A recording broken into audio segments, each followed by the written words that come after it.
Richard Pelzman. I'll be doing a piece from David Mamet's book, Writing in Restaurants. Well,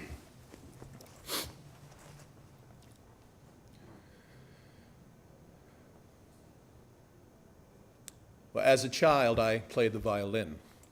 The other children shunned me, but I followed my star, and I studied every day. A group of toughs called Legs O'Donnell and the Dead Man's Lot Gang put out word that if they ever caught me on their turf, that they would beat me silly. So I stayed away from Dead Man's Lot. Well, one winter night, I was hurrying home. I'd studied late, and I knew my mother would be worried, so I timorously took the shortcut across Dead Man's Lot. Halfway across, I looked up, and there was O'Donnell and his gang. He said they were going to beat me.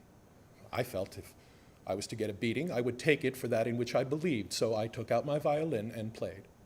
I played as I had never played before, and when I finished, I looked up, prepared to take my medicine, and I found I was alone.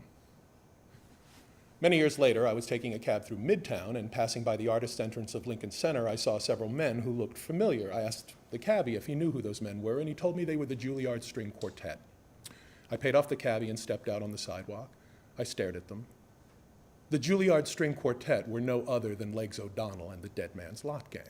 It became clear to me that my playing for them on that cold December night had turned them from a certain life of crime and had inspired them to become the most accomplished string musicians in the world. I drew nearer them, and I saw recognition come into their faces, and they beat the shit out of me. Time. Thank you.